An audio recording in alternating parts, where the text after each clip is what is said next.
Knife attacks in England. The community is in mourning after three girls were killed in a knife attack 7 days ago. Ewan Gorn, Laura O'Neill, and Angela Ferguson from BBC News share family pictures of Elsie Stancombe in a yellow and burgundy school uniform, Alice Aguiar in a white confirmation dress, and B.B. King in a black t-shirt with pink bows in her hair. Elsie Stancombe, Alice da Silva Aguiar, and B.B. King died after the attack. The three girls who were killed in a ferocious knife attack at a children's dance workshop have been named by police. B.B. King, 6, Elsie Stancombe, 7, and Alice da Silva Aguiar, 9, died after the attack at a Taylor Swift-themed event on Hart Street, Southport, on Monday.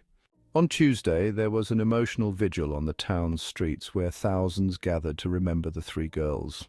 But there were violent scenes nearby hours later, when 39 police officers were injured, 8 seriously, in clashes with rioters, which also saw a mosque attacked and an emergency vehicle set alight.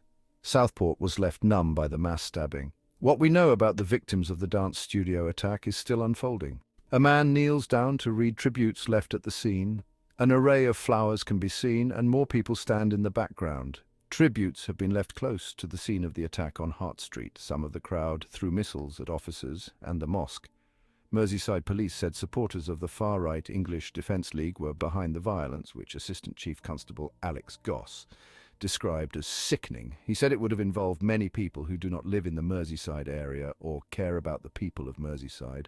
Home Secretary Yvette Cooper also condemned the scenes of thuggery, which she said bear no relation to a community that had been coming together to support each other. Merseyside Police said a 17-year-old boy from Banks in Lancashire who was arrested on suspicion of murder and attempted murder remains in custody.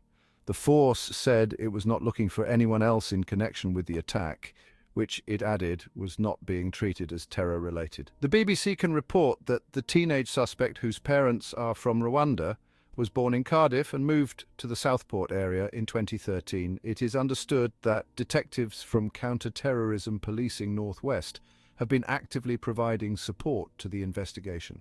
A police representative said a name shared online in connection with the suspect was incorrect, and urged people not to speculate on details of the incident while the investigation is ongoing. A personal trainer who intervened in the stabbing told Sky News about locking eyes with the attacker. Joel Verite said he rushed to help after seeing a woman covered in blood and saw the attacker holding a knife at the top of the stairs. I opened the door downstairs. There's a guy at the bottom of the stairs with a full tracksuit, his hood up, with a knife, he said. We've looked at each other and he's scurried off to the side. He said what he saw would probably stay with me for the rest of my life.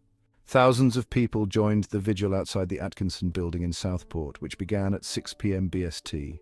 Flowers were laid for those affected by the attack, while those who had gathered applauded the efforts of the emergency services who had responded. A minute's silence was observed in honor of the girls who died and those who were injured.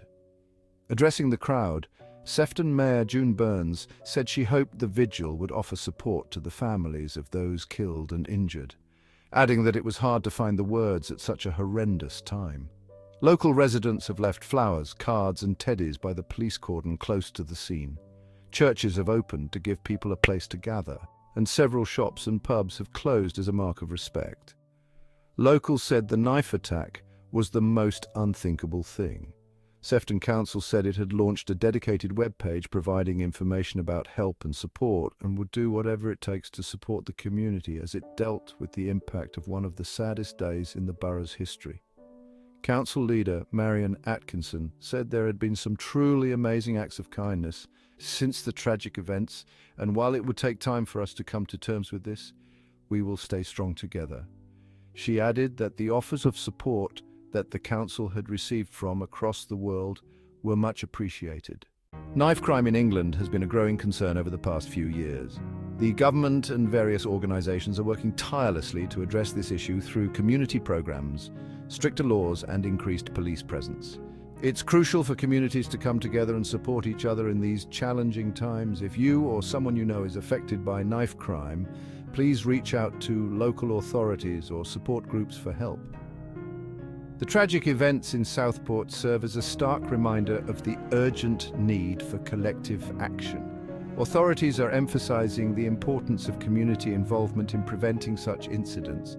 Local initiatives such as youth outreach programs and educational campaigns are being strengthened to address the root causes of knife violence. As we reflect on the aftermath and support the victims' families, let us also commit to being vigilant and proactive in our communities. Together we can create a safer environment for everyone. Remember, no action is too small when it comes to making a difference. Thank you for watching. Stay safe and take care of one another.